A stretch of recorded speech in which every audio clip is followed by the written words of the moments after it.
I'm Pennie Saum with Brave UnBroken. I am Margaret Hoelzer.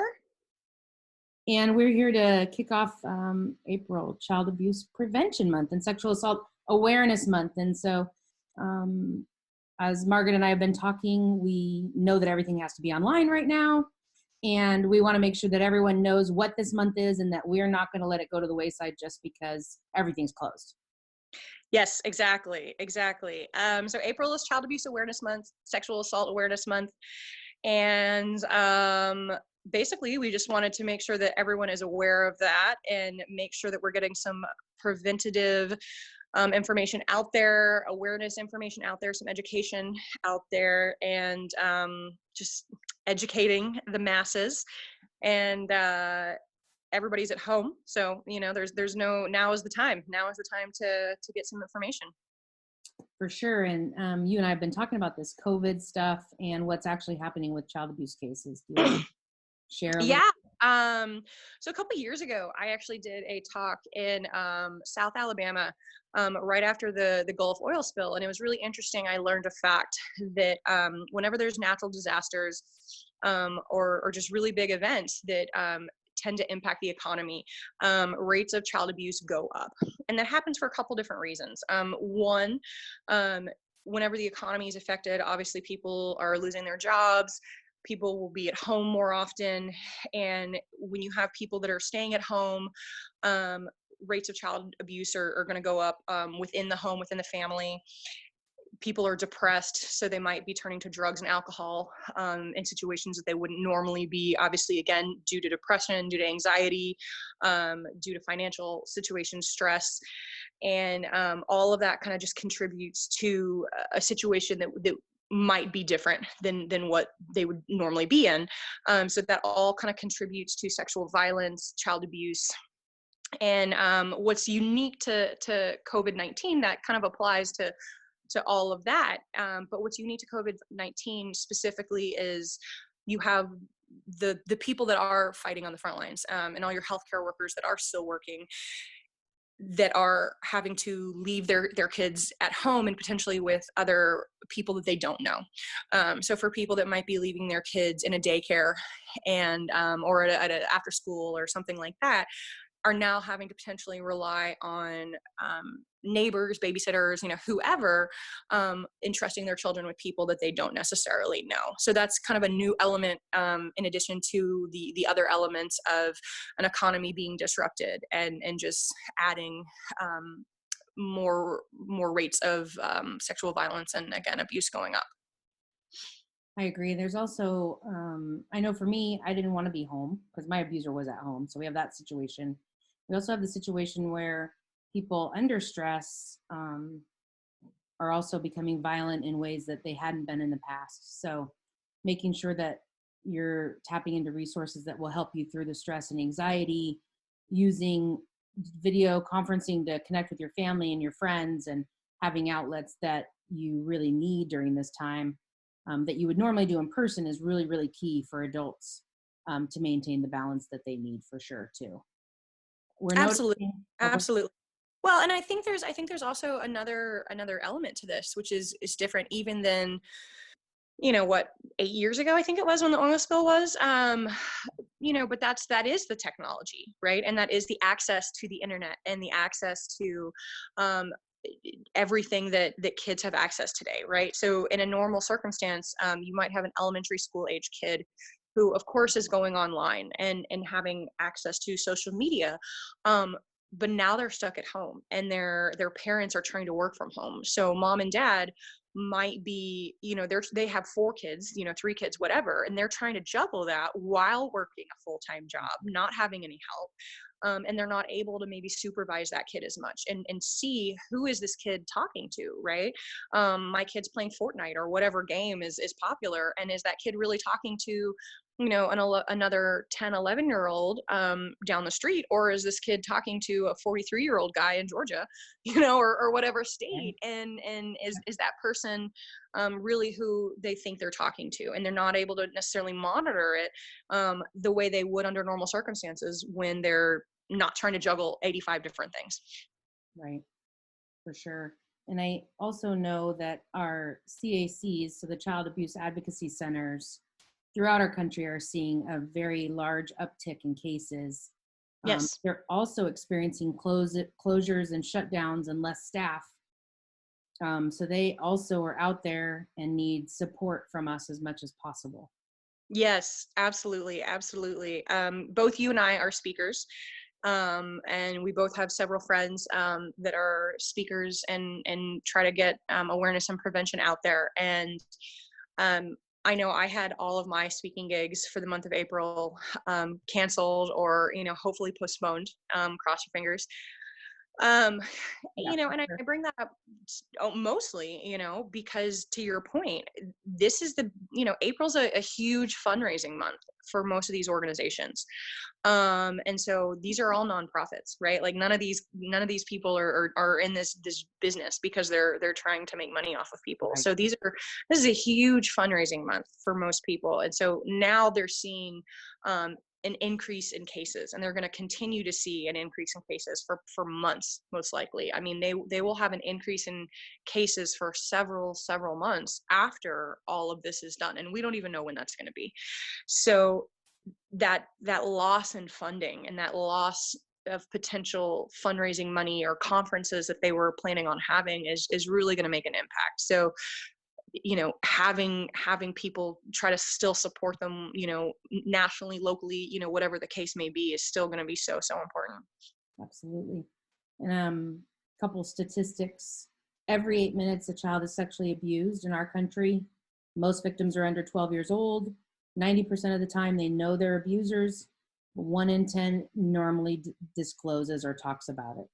And so we really don't know the true impacts of child sexual abuse in our country just because most don't tell. Yeah. And Yeah. so, Margaret, what was for you? What are keys for adults and parents, things to do if a child does talk? I think the biggest thing is listening, letting that child talk, and absolutely believing them.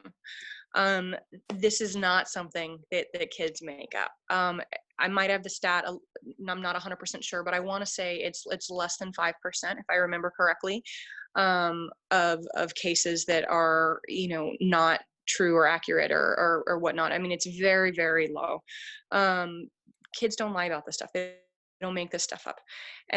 So listening and believing and just letting the kid talk and get it out. And that's actually something that parents can do right now is talk to your kids and have those communication lines open. That was something that my parents did a really fantastic job of. Was when I was 11 years old and I did disclose my abuse, it never even occurred to me that I couldn't go to my parents and talk to them. And that was because my parents, and it wasn't even just abuse, but growing up, I was always encouraged to ask questions, and there were no dumb questions. So when I didn't know what something was, I wasn't afraid to ask. When I came home in 4th grade and asked my mom what a condom was, it wasn't something I got in trouble for. Because why should I get in trouble for that when I genuinely didn't know what it was? For all I knew, it was some exotic kind of fruit or something, right? I mean, so it was that communication and knowing that I was allowed to ask things, and then not being reprimanded for that or getting in trouble for something that the kid's gonna find out, right? If I hadn't found out from my mom, I was gonna ask my friends and find out from them what a condom was, right? So as the parent, you want to be the person educating your child and having that conversation, and you want to be the person your kid is ultimately coming to. So now, if you haven't been already doing that, it's never too late to start and having those conversations with your kid and having them know that they can come to you with anything. Most definitely. Internet safety right now. I mean, everyone's using the internet more. I'm surprised we haven't crashed it. Knock on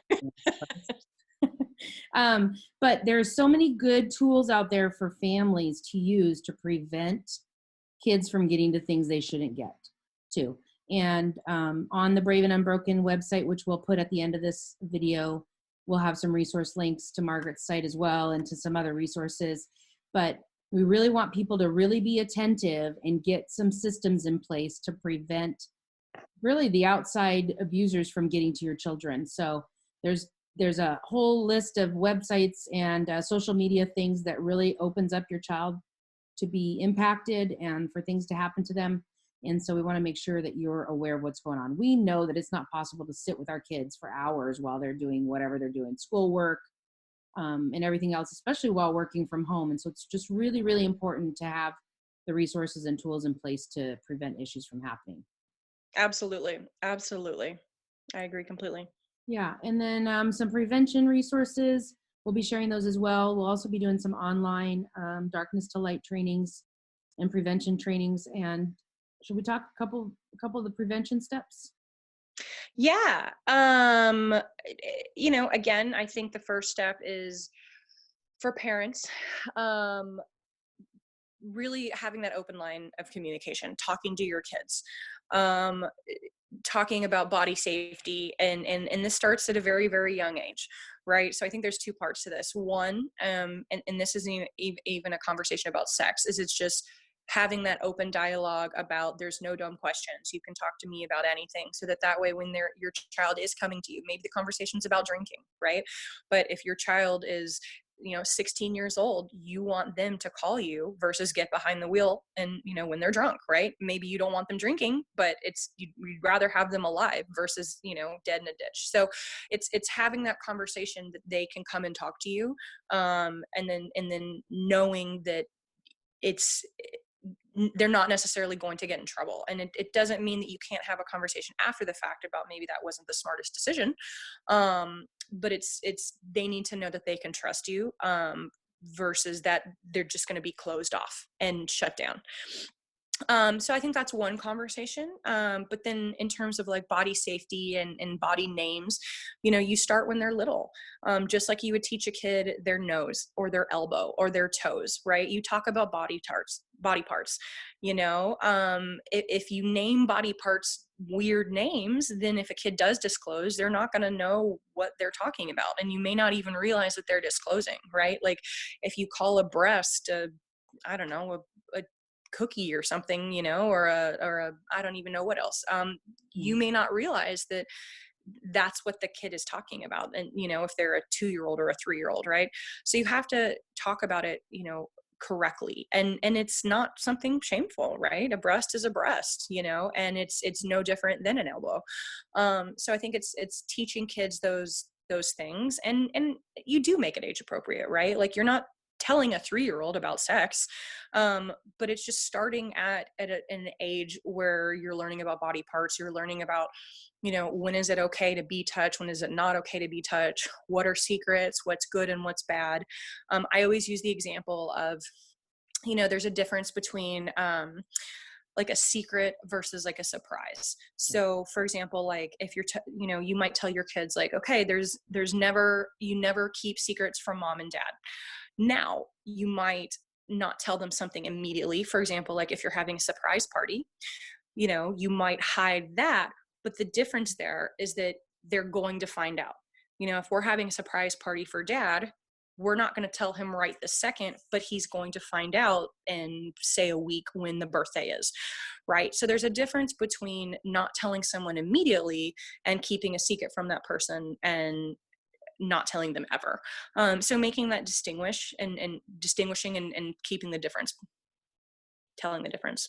Yeah, that's great. Yeah, and the example that we use, I think it's in the Darkness to Light video too, is if a little girl came to school or a boy and said, "Daddy ate my cookie," nobody would really understand what that meant. And that particular child was talking about a sexual act that the father had done to her. And the teacher that was told had no clue and just laughed it off. So it does happen. So body parts are very, very important. Another tip for COVID time is updating house rules and what's important to your family. So not having doors closed. If there happens to be friends or family over, hopefully we're social distancing, but these are just good things to know. Creating new rules around what areas of the house is off limits if people are over, the basement or a storage shed. We want to reduce the opportunities that something could happen. And then online safety rules. What are your rules in the house about being online and what you need to do? And then, like you said, the lines of communication being open. So anything else you want to talk about for this month? We got a lot of things planned this month. It's going to be I know. online. I know. I think one thing actually, as we post some of these videos, this would be a great opportunity if there's anything that you guys want us to talk about. If you guys have any questions, please write in and let us know. So if there's something that we're not talking about or whatever, please write those questions. Let us know. We would love to talk about it on our next episode, if you will. Yep. Um, but just let us know kind of what you guys want to hear, and like I said, we'd be happy to talk about it. But I think that's kind of it for now, and know that there's more to come. Awesome. Okay. Happy Prevention Month. Let's get as many adults trained as we can. Responsibilities on the adults. It's not the kids' responsibility to stop adults from doing stupid stuff. So Absolutely. time to make a change. All right. Thanks, everybody. Thank you.